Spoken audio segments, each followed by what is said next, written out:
Sandiju je zaigralo srce kada je konačno stao bosom nogom na vrući kamen, udahnuo slani povjetarac i utopio oči u tamno plavo more. Popularni kompozitor zabavne muzike jedva je dočekao godišnji odmor. Njegov život se u posljednje vrijeme više sastojao od pojavljivanja u medijima i pohađanja društvenih događaja, nego od samog komponiranja muzike. U 28. godini imao je sve. Blistavu karijeru, društveni status, popularnost, modernu trokatnicu sa bazenom, brak. Uspjeh duguje koliko svom talentu, toliko i svoje dopadljivosti, druželjubivosti i šarmu. Sandi je naočit muškarac crne kose, krupnih svjetlo smeđih očiju te iskrenog osmijeha koji otkriva blagu i čovjekoljubivu osobu. Njegova žena Darija je na prvi pogled slična njemu, pristupačna, duhovita i ambiciozna. Sandi pruži nekoliko koraka i ostane nepomično stajati u pličaku, upijajući omiljene prizore ljeta, kad u pozadini začuje glas svoje supruge. Hajde, požuri, idemo po ležaljke, neće biti mjesta. Trgnuo se, krenuo za njom i prije nego ju je sustigao, Darija je već bila u žustroj raspravi sa mlađahnim momkom. Bilo je već blizu 11 sati, a već nije bilo ni jedne slobodne ležaljke. Darija je inzistirala da kao gost hotela kojem pripada plaža ima pravo prvenstva, pivala je sve neugodnije i strogo je naglasila kako nema namjeru popustiti. Darija se iznad svega ponosila svojom borbenošću, dok je Sandi bio sušta suprotnost svoje supruzi. On se gotovo nikada nije upuštao u svađu, bio je sklon mirnom rješavanju problema i povlačenju, ali on se gotovo nikada nije upuštao u svađu. Srčano svoje žene uvijek je hvalio i nerijetko je napominjao kako se njih dvoje savršeno nadopunjuju. Sandi je bio osoba velikog strpljenja i nije mu bilo teško uložiti koliko god je potrebno vremena i truda, kako bi udobrovoljio svoju, kako je često isticao, najvoljeniju suprugu. Pusti, hajde, ionako ništa nismo jeli od ranog jutra. Pozliče nam na ovom suncu, pa sjeti se prošlog ljeta. Umirivao ju je. Prvo doručak, pa sve ostalo. Nakon nekog vremena Darija je popustila, on ju je poljubio u čelo, položio ruku na njen potiljak, navodeći je tako do terase obližnjeg bistroa. Važili su za najskladniji par na javnoj sceni. Sandi nikada nije propustio priliku da se javno zahvali svojoj ženi na bezuvjetnoj podršci. Iza svakog uspješnog muškarca stoji jaka žena, govorio je uvijek, i zaista iznad svega cijenio svoju ženu. Ona mu je bila centar svijeta, brak svetinja, a ljubav i zajedništvo smisao života. Darija je bila jedna od onih žena bez dlake na jeziku i time se ponosila. Često je isticala kako je imala težak život i svrstavala je sebe u malobrojnu elitu koja se vlastitim naporima izdigla iz blata i zablistala. Sjeli su na terasu i Darijino raspoloženje se naglo popravilo. Zaboravila je na ležaljku, ponovno je bila vedra i nasmijana. Imala je širok osmijeh koji je on obožavao i za koji bi sve učinio. Za mene samo croissant i espresso, obratila se konobaru. A za mene kakao, pecivo sa šunkom i sirom, molim, rekao je on. Kakao, pravo djece. Smijala se ona gledajući preko ramena u konobara koji je već odlazio. Za doručkom Sandi je započeo temu koja ga je u posljednje vrijeme jedino okupirala. Djeca. Proširenje obitelji. Iako vrlo mlad, to mu je bila najveća želja. Sve ostalo je već ispunio, postigao i proživio. Prošle su već 2 godine od kako rade na tome, ali sretne vijesti ne pristižu. On je predložio da posjete liječnika kako bi ustanovili je li sve u redu.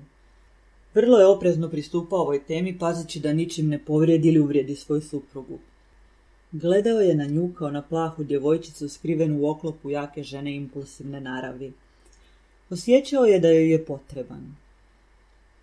Ukoliko mi ne budeš konstantno stvarao pritisak, možda se i desi, odgovorila je ona, sada već ponovno nervozna.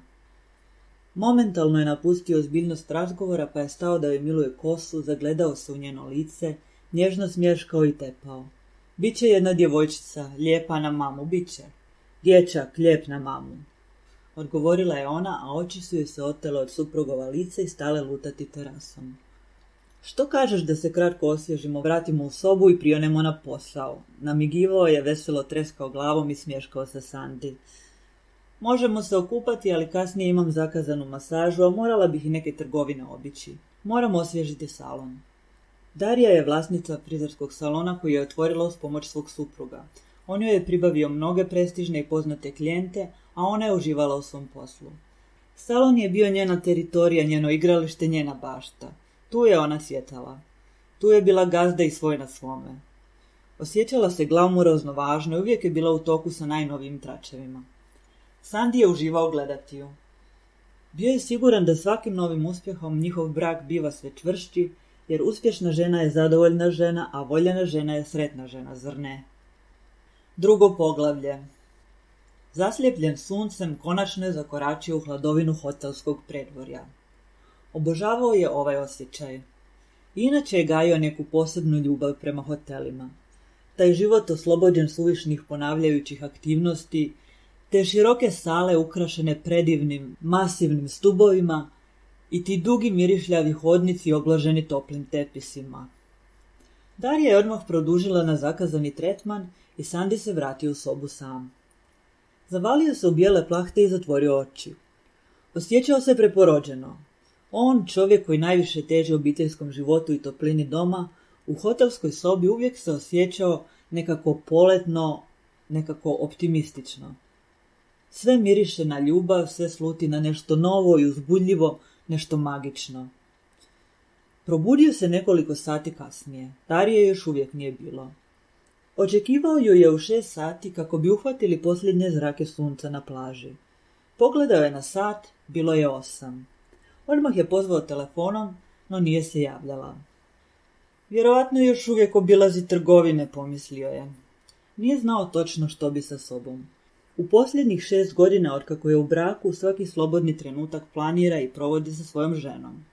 Vjenčali su se vrlo mladi. Njemu su bile 22, a njoj 24 godine. I jedno i drugo su sebe smatrali mnogo zrelijim od svoje generacije, dijelili su iste poglede na život i sa velikim entuzijazmom ušli su u zajednicu, spremni graditi svoj san i svoj svijet ciglu po ciglu, kamen po kamen. Sandy je uzeo da čita knjigu, ali nije se mogao usredotočiti. U njegove misli uselio se nekakav nemir. Taj razgovor o djeci kao da je uvijek ostao nedovršen.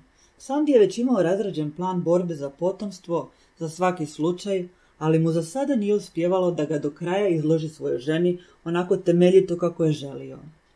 Unervozio se pa je odlučio spustiti se u predvorje i popiti kavu. Tu je dočekao Dariju. Prohujala je pored njega dugim koracima poletna i raspoložena. Za njom je vijorila tanka duga plava kosa i rep njene bijele ljetne haljine. Ej, ljepotice, poznajemo li se? Povikao je za njom. Ej, što radiš tu? Ovdje je kao na kolodvoru. Da ne snimaš putnice možda? Odgovorila je ona šaljivo, no ko je dobro poznavao Dariju, mogao je u njenom glasu prepoznati iskru ljubomore koja je u njoj tinjala neprekidno i stalno sa ili bez stvarnog povoda, a bivalo je i to da bukne u pravi plamen. Sandy je to pripisivao Darijinoj prikrivenoj nesigurnosti i nedostatku samopouzdanja, ali Bogu hvala ona imala njega da joj vida rane kupajući je svojom ljubavlju i pažnjom. Žena je cvijet koji treba zalijevati i njegovati kako ga je učio otac, a on je vjerovao da će njegov cvijet uskoro procvjetati i uroditi plodom. Čekam jednu vrlo posebnu putnicu, moju suputnicu, što više, nastavio je u šaljivom tonu. Kako je prošla masaža, imali što korisno po trgovinama? Ako hoćeš, možemo sutra zajedno u obilazak, uzbiljio je razgovor. Bez brige, već sam našla sve što mi treba i naručila. Ništa dok Darija ne uzme stvar u svoje ruke. Jesi spreman za plažu? Pa već je 8, sad nam je vrijeme više za večeru ili koktel. Joj, za Boga, na odmoru smo, nismo dužni pratiti raspored. Je li moguće da si toliko nemaštovit? Kukala je ona. Hajde onda, idemo. Darija je izgleda dobro poznavala svo osoblje na plaži. Na putu do mora okretala se čas lijevo, čas desno i mahala visoko podignutom rukom, poput kakve zvijezde koja na putu do pozornice pozdravlja svoju publiku. Kad si uspjela da se sa svima sprijateljiš? Ma ti si čudo, pravi karizmatik. Govorio je ponosno želeći uzdići. A Darija je zaista bila karizmatična i šarmantna. Ponajviše u razgovoru sa nepoznatim ljudima. Ostavljala je fantastičan prvi dojam, bila je zanimljiva, duhovita, topla i tajnovita. Bila je svjesna toga, stoga je stalno tražila komunikaciju sa novim ljudima. To ju je činilo najsretnijom, ali ruku na srce samo na kratko vrijeme. Radije je mijenjala poznanstva nego njegovala prijateljstva. Sandy nije uspjevao ispratiti sva njena poznanstva, druženja i spijanja kave, ali ju je zato zdušno podržavao u tome kao suprug koji najviše želi da njegova žena bude sretna i ispunjena na svakom polju. Sandy je vrlo brzo izašao iz mora. Privlačila ga je plaža u smiraj dana. Želio je u miru čekati zalazak sunca. Uostalom, ko zna, možda se rode neke nove melodije, neki novi stihovi. Ali više od samog zalaska, kao i više od svitanja i bilo čega, Sandy je volio ljetni smiraj dana. Ono doba dana kada sunce popusti, kada se ugasi, dok je vani još uvijek dan, onaj rajski mir prije prvog polumraka. Kada je Darija izašla iz mora, bio je već mrak. Sandy se probudi iz duboke meditacije u koju je spontano upao i odmah se prisjeti razgovora o potomstvu koji se opet nije dogodio. Hajde idemo u hotel pa ćemo na neko fino mjesto na večericu, rekao je on. Čekaj, sva sam mokra. Uostalom i ne ide mi se u restoran. Pođi ti prema hotelu, pojedi nešto usput. Ja ću za tobom pa ćemo u krevet. Mislim da je tako najbolje, tek nam je prvi dan. Može, u pravu si. Najvažnije nam je da se prvo naspavamo. Čekam te.